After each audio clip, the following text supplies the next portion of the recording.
புதுச்சேரியில் விஜய் பங்கேற்கும் தாவேக பொதுக்கூட்டம் இன்று காலை 10 மணிக்கு தொடங்கும் நிலையில் அதிகாலை முதலே தாவேக தொண்டர்கள் பொதுக்கூட்டம் நடைபெறும் பகுதியில் குவிந்திருக்கிறார்கள்.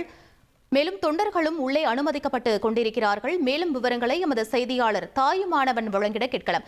தாயுமானவன், பொதுக்கூட்டத்திற்காக என்னென்ன பிரத்யேக ஏற்பாடுகள் அங்கு செய்யப்பட்டிருக்கிறது? மேலும் பொதுமக்களுக்கு என்னென்ன அறிவுறுத்தல் காவல்துறை தரப்பிலிருந்து வழங்கப்பட்டிருக்கிறது? தமிழக வெற்றி கழகத்தினுடைய தலைவர் விஜய் இன்று புதுச்சேரியில மக்கள் சந்திப்பு நிகழ்ச்சியில பங்கேற்க இருக்கிறார். இதற்காக பல்வேறு கட்டுப்பாடுகளுக்கு மத்தியில தொண்டர்கள் தற்போது புதுச்சேரி உப்பளம் மைதானத்துல கூடியிருக்கக்கூடிய காட்சிகளை நம்மால நேரடியா பார்க்க முடியுது. குறிப்பாக கரூருடைய துயர சம்பவத்திற்கு எதிரொலியாக 72 நாட்களுக்கு பிறகாக திறந்த வெளியில விஜய் அவர்கள் மக்களை சந்திக்க இருக்கிறார். கரூர் துயர சம்பவத்திற்கு பிறகாக 55 நாட்களுக்கு பிறகு முன்னதாக காஞ்சிபுரத்துல மக்கள் சந்திப்பு நிகழ்ச்சியை விஜய் அவர்கள் நடத்தியிருந்தார். அந்த சந்திப்பு என்பது உள்ளரங்க கூட்டமாக நடத்தப்பட்டிருந்த ஒரு சூழல்ல மீண்டும் வெளியரங்குல தற்போது அந்த கூட்டம் என்பது நடைபெற இருக்கிறது. புதுச்சேரியில அதற்கான ஏற்பாடுகள் என்பது மேற்கொள்ளப்பட்டிருக்கிறது.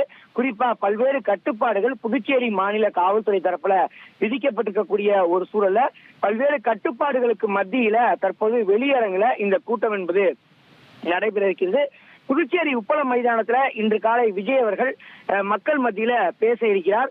புதுச்சேரி மக்கள் தவிர்த்து தமிழகத்தைச் சேர்ந்தவர்கள் யாரும் நிகழ்ச்சியில பங்கேற்க கூடாது என காவல்துறை கடுமையான கட்டுப்பாடுகளை விதித்திருக்கிறாங்க.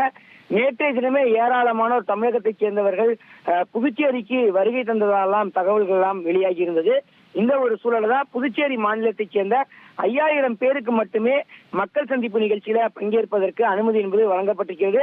உப்பளம் மைதானத்துல அதற்கான ஏற்பாடுகள் என்பது தாவேகா தரப்புல செய்யப்பட்டிருக்கக்கூடிய காட்சிகளை நம்மால நேரடியா பார்க்க முடிகிறது. QR கோடுடன் கூடிய அடையாள அட்டை தொண்டர்களுக்கு வழங்கப்பட்டிருக்கிறது. அந்த QR கோடு ஸ்கேன் அடிப்படையில் மட்டுமே தொண்டர்கள் உள்ளே அனுமதிக்கப்படுவார்கள் என அறிவிப்பானது வெளியிடப்பட்டிருக்கிறது. குறிப்பா குழந்தைகள், கர்ப்பிணி பெண்கள், முதியவர்கள் என யாரும் உள்ளே வருவதற்கு அனுமதி என்பது மறுக்கப்பட்டிருக்கிறது. தமிழக வெற்றி கழகத்தின் தரப்பிலும் முதியவர்கள், குழந்தைகள், கர்ப்பிணி பெண்கள் யாரும் இந்த கூட்டத்தில் பங்கேற்க வேண்டாம் என வழிகாட்டுதல் என்பது வழங்கப்பட்டு அதற்கான அறிவிப்பும் வெளியிடப்பட்டிருக்கிறது.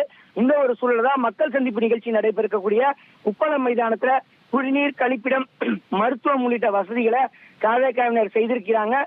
காவல்துறை அறிவுறுத்தலின் அடிப்படையில மக்களுக்கான வரக்கூடிய தொண்டர்களுக்கான அடிப்படை வசதிகள் இங்கே செய்யப்பட்டிருக்கிறது. காலை சரியாக 10 மணி அளவுல உப்பளம் மைதானத்துல மக்களை சந்திப்பதற்கு விஜய் அவர்கள் திட்டமிட்டிருக்கிறார். பல்வேறு விஷயங்கள் இதுல பேசு பொருளாக அமைந்திருக்கிறது.